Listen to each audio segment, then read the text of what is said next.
Among the many parasites sitting deep in Nigeria is the concern of internet fraud or yahoo-yahoo as it's been sugar-coated into today. You would imagine that advanced technology will flourish in a country with millions of tech-savvy youths, but the opposite is the case. Still, we can't deny that this popular street hustle has made the youths way smarter than the average human. But the real question is internet fraud really bad? Let's find out. With a leap from 27.1% to 33% in the unemployment rate over the last year, the unemployed population, frustrated by the lack and constant search for jobs, has resorted to the streets, which is now dubbed the surest source of wealth. So, in a way, cybercrime or internet fraud has provided a means of escape from poverty. Let's take the popular Nigerian fraudster Hush Puppy as an example.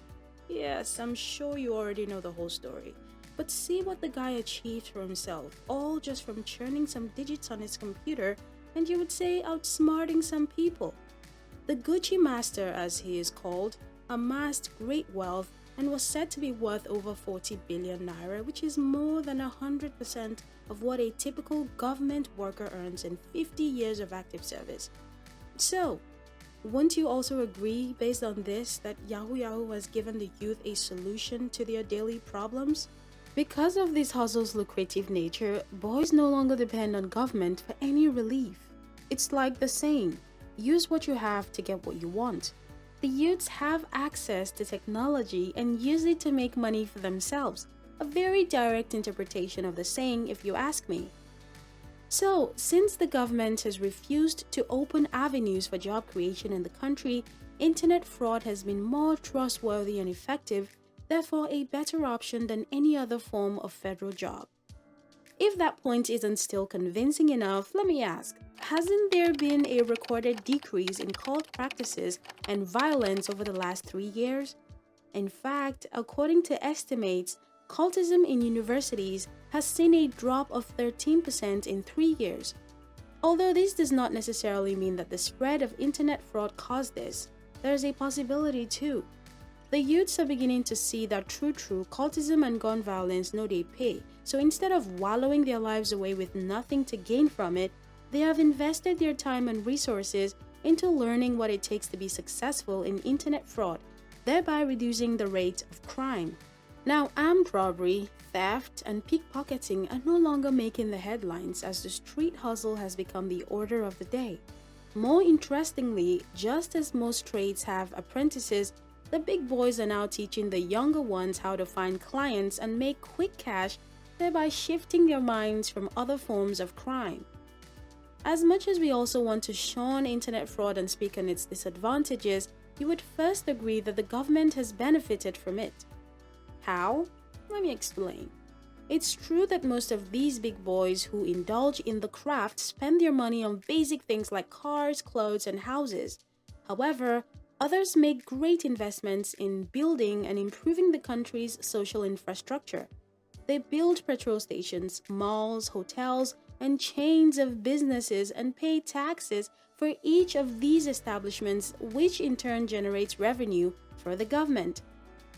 Let's not also forget so soon that this hustle has welcomed a new world of tech-savvy giants with a wide knowledge of new technological advancement that even those who have studied it may not understand. The most amazing part, most of these young folks don't even have any certificates to show off their skills, but just give them a laptop with an internet connection and watch their hands perform magic. You would even see the younger ones learning the basics and punching down digits like it's their profession. Indeed, desperate times do call for desperate measures. However, the disadvantages of this scheme outweighs the advantages, proving that it isn't a path worthy of following. This crime, which started as 419 in early 2000, has evolved into a more sophisticated operation that has caused adverse dangers like globally tarnishing the nation's image, crippling the nation's GDP, and causing the youth to be primarily money-driven instead of being solution-driven, among others. In 2021, it was reported that Nigeria loses over 100 billion naira annually to cybercrimes and internet fraud. This is because these fraudsters have become more experienced and proficient in their schemes over the years, using very sophisticated systems and tools to carry out business email compromise scams. The one-time Forbes-rated Africa entrepreneur Invictus Obi is a public figure that fits this description. If you know this man, you'll know that he was the CEO of the famous Invictus Group.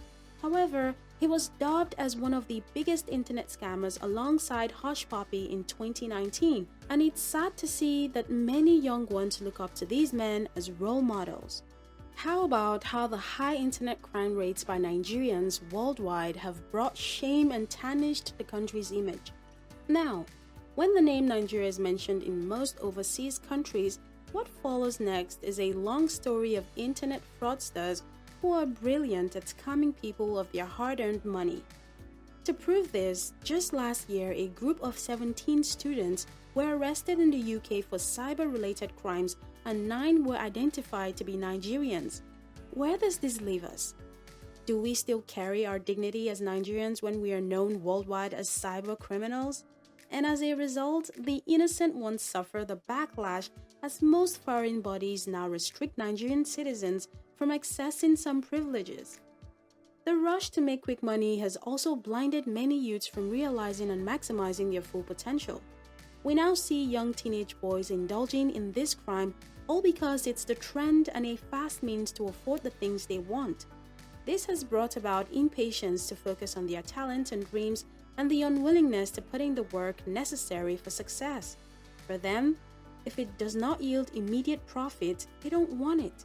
But tell me why a young boy of 15 or 16 years who still has his life ahead of him will neglect education and pursue this scheme to make quick cash. And often than not, they end up getting arrested and charged for their crime or resort to other avenues for quick money. Unfortunately, this scheme affects not only the economy and the individual, but also causes adverse dangers to society's infrastructure, where systems like air traffic control stand the risk of being manipulated, endangering millions of lives.